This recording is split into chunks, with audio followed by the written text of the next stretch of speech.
Hey everyone, welcome to my channel. तो आज हम लोग किस बारे में बात करने जा रहे हैं? एटॉमिक हैबिट्स के चैप्टर 1 समरी के थर्ड पॉइंट के बारे में बात करने जा रहे हैं। तो चलिए स्टार्ट करते हैं। तो ये पॉइंट जेम्स क्लियर द्वारा रिटर्न है, जैसा कि मैंने आपको पहले और सेकंड वीडियोस में बता चुका हूँ मैं पहले ही। तो हम चलिए डायरेक्ट पॉइंट के थ्रू चलते हैं। तो ये पॉइंट का कंक्लूजन या मेन जो जनरल वे में ये बोलना चाहता है ये पॉइंट क्या स्मॉल हैबिट्स के बारे में पूरा पॉइंट कन्वे करता है आपके स्मॉल पॉइंट्स के बारे में।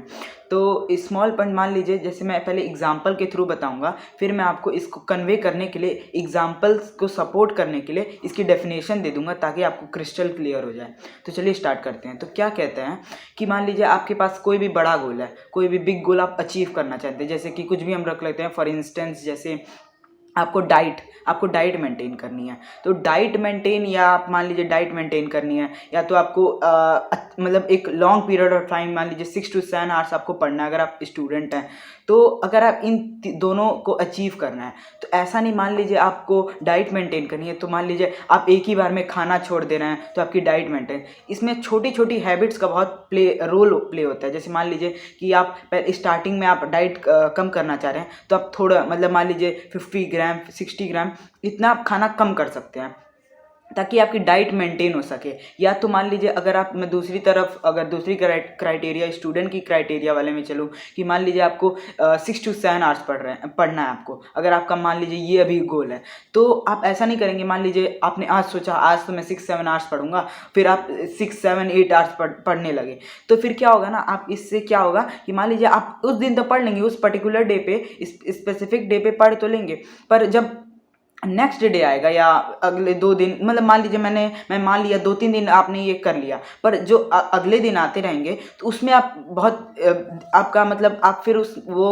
अकम्प्लिश नहीं कर पाएंगे। तो क्या होगा, मैं ये आपको कन्वे करना चाहता हूँ कि जैसे अगर आप 6 to 7 आवर्स पढ़ना भी चाहते हैं तो क्या करिए, 30 मिनट्स हर डे को इंक्रीज करते जाइए। मान लीजिए if I am studying today only 1 hour, then I will do study 1 hour 30 minutes for more. जैसे मान लीजिए अगर मैं आज 1 घंटा पढ़ रहा हूँ तो कल मैं 1.5 घंटा पढ़ूंगा, फिर उसके परसों 2 घंटा। तो ऐसे 30 या 15 मिनट्स, सिर्फ 15 या 20 मिनट्स आपको लगेगा क्या चेंज डालेंगे, पर ये इतने माइन्यूट चेंजेस इतना बाद में जाकर एक बिगर एक अकोमोडेट होकर इतना बड़ा गोल अचीव करवा देंगे, आपको बिलीव नहीं होगा। कि मान लीजिए अगर मैं 15 फिर ऐसे करते जाऊंगा ना, तो मान लीजिए जब मैं उस पॉइंट पे पहुंचूंगा कि मान लीजिए मैं 5 और 30 मिनट्स पढ़ रहा हूँ, तो आपको लगेगा नहीं कि 5 और 30 मिनट्स कुछ होता नहीं है, फिर मुझे और पढ़ना और करना चाहिए, जैसे 6 आवर्स 7 आवर्स ऐसे आप बढ़ाते जाएंगे तो आपको लगेगा हाँ अब कुछ स्टडी कर रहा हूँ। और वही अगर आप इस स्टार्टिंग वाली स्टेज पे जाइए, जैसे मैंने आपको बताया था कि अगर आप डायरेक्टली 6 to 7 आवर्स अपना अकम्प्लिश करना चाहते हैं और डायरेक्टली 6 to 7 आवर्स पढ़ रहे हैं,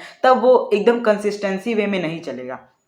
तो इसलिए कहा जाता है small habits can often make a big changes in your life और big difference in your life. तो और मान लीजिए, और एक और मैं एग्जांपल देता हूँ कि ब्रिटिश, ये जेम्स क्लियर की बुक में मेंशन्ड है कि जो ब्रिटिश साइकिलिंग कंपटीशन होता है ब्रिटेन में, तो वहाँ क्या होता है ना कि बस अगर जिसको जीतना रहता है या जो ब्रिटिशर्स करवाते हैं, तो ब्रिटिश वाले लोग करवाते हैं, तो कुछ चेंजेस लाते हैं एथलीट्स में। जैसे एथलीट्स के सोल्स में चेंजेस ला देंगे, पैडल की ग्रिप बनाने के लिए, मेंटेन करने के लिए, इरेगुलरिटीज़ कम होने के लिए, या तो उनकी स्लीपिंग हैबिट्स में चेंज ला सकते हैं। तो ये बहुत छोटे छोटे चेंजेस होते हैं जिनको मतलब अगर माइन्यूट माना जा सकता है, या मतलब ऐसा माना जा सकता है कि ये क्या ही कर देंगे, पर वही जब अकोमोडेट हो जाते हैं, एकदम मिल जाते हैं, जुट जाते हैं, तो बाद में जाकर एक बहुत बड़ा गोल अचीव करवाते हैं। जैसे कहते हैं ना, बूंद बूंद से सागर बनता है। तो ये सिंपल जो लग रहा है, बूंद बूंद से सागर बनता है, वही चीज़ इसमें यहाँ भी लग रहा है कि small habits often make a big difference. तो जेम्स क्लियर की बुक में यही डेफिनेशन मैं बोलने जा रहा हूँ ताकि आपको ये सपोर्ट हो सके कि small changes often make no difference until you cross a critical threshold. So the most powerful outcomes of any compounding process is delayed. You need to be patient. You need to be patient. आपको patient रखना पड़ेगा। जैसे अगर मैं ये YouTube channel initiate किया हूँ, हालांकि सब्सक्राइबर नहीं बढ़ रहे हैं, पर हाँ बढ़ेंगे, मैं ऐसा कंसीडर करता हूँ, मानता हूँ, पर हाँ बढ़ने चाहिए। तो फ्रेंड्स प्लीज़ सब्सक्राइब करिए प्लीज़। तो हाँ चलिए अब अपने एग्जांपल पे चलते हैं कि मान लीजिए मैं यूट्यूब चैनल इनिशिएट कर रहा हूँ, तो अगर मैं अभी से सोचने लग जाऊँ यार सब्सक्राइबर नहीं बढ़ रहे, या मैं छोटी छोटी, जैसे अगर मान लीजिए स्टार्टिंग में अगर मेरी वीडियो देखें तो बहुत ब्लर है, उसमें कई मिस्टेक्स हैं, पर अगर मैं ऐसे बार बार इंप्रूवमेंट कर रहा हूँ ना, तो मुझे समझ में आ रहा है हाँ मुझे ये लग रहा है ऐसा करना चाहिए। तो ये बहुत छोटी छोटी चेंजेस हैं, पर ये छोटी छोटी चेंजेस इतना बड़ा चेंज मेरे लिए ला दे रही हैं कि हाँ तब मेरी वीडियो में बहुत ज़्यादा इंप्रूवमेंट आ रहा है। तो यही है आज की वीडियो में मेरा मेन यही कॉन्सेप्ट आपको बताना कि small changes often make no difference until you cross a critical threshold. तो यही मेरा मेन आपको बताना था। तो चलिए, और प्लीज़ मेरे चैनल को सब्सक्राइब करिए अगर आपको थोड़ा सा भी पसंद आता है और थोड़ी सी आपकी लाइफ में वैल्यू ऐड होती है। तो जय हिंद, जय भारत।